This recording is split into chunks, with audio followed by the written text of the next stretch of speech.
Sobra po ba mga kamalasan na dumarating sa buhay ninyo? Huwag niyo po yung pagtiisan mga boss. Ngayon po mga bossing ko, kung ikaw po ay lagi na lang walang pera pero kayo ay masipag na tao, aba, huwag kang magtiis sa mga ganyang sitwasyon. Marami tayong pwedeng gawin mga bossing sa pamamagitan ng asin na ito at ganoon din po ang bawang. Alam niyo po ba mga bossing ko na sa ating aridoro or sa ating CR ay maaaring nagsisimula ang mga kamalasan. Kaya minsan akala po ninyo okay lamang na ganun-ganun lamang inyo pong aridoro, maaaring ito ang nagiging dahilan kung bakit kayo po ay lagi minamalas bagamat kayo ay masipag. Ngayon pa mga bossing, kayo po ba ay nakapaglagay na ng tunay na halaman, yung totoong halaman kagaya ng mga snake plant sa inyo pong CR, sa inyo pong aridoro?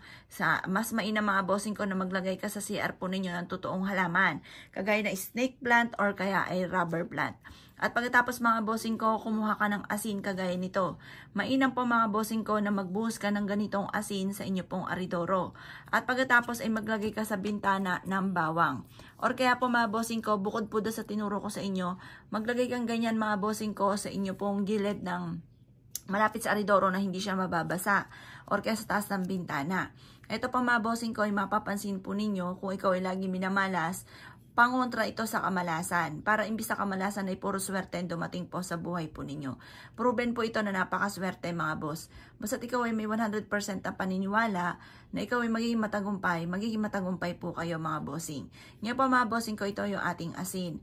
Ang gagawin lamang po natin mga bossing ko, bago nyo po ito ilagay sa inyo pong CR, ay mainam po mga bossing ko, or bago ka magbuhos ng asin sa inyong aridoro, mag-wish ka muna sa may silangan. Gawin niyo ito ng mga bandang alas 7 ng umaga. At pagkatapos mga bossing ko, i-wish nyo na mula sa inyo pong puso lahat ng inyo pong mga nais. Sabihin niyo po sa pamamagitan ng aking sipag at pagiging matyaga, ay makakamit ko lahat ang aking mga pinapangarap.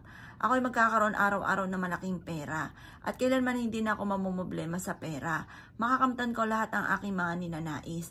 I-wish nyo na lahat ng gusto po ninyo. Ultimo yung mga pag-aaway sa loob ng inyong tahanan.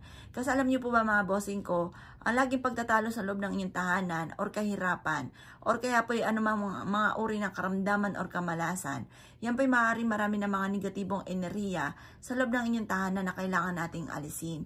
Maina po mga bossing ko, subukan nyo ang ganitong mga pamamaraan at ma-amaze ka sa dami ng mga blessing na darating. Kung kayo naniniwala at nais po itong gawin nyo lang po ito ng mga bandang alas 7 ng umaga. At matatapos tayo sa pampaswerte hanggang alas 8 lamang. At pagkatapos mga bossing ko, ilagay nyo nga po ito sa inyo pong CR, sa ibabaw ng inyo pong bintana ng CR. At saka huwag nyo pong kakalimutan na maglagay ka ng bawang sa may bintana or kaya po ay buhos ka ng asin sa inyong aridoro. Maglagay ka rin ng tunay na halaman, kagaya ng snake plant or rubber plant sa inyo pong CR mga bossing ko. At mapapansin nyo, imbis na kayo ay malasin, ay puro swerte naman ang darating. Kaya ako kinaniwala at nais po itong gawin. Asya mga boss, good luck po sa inyo po lahat.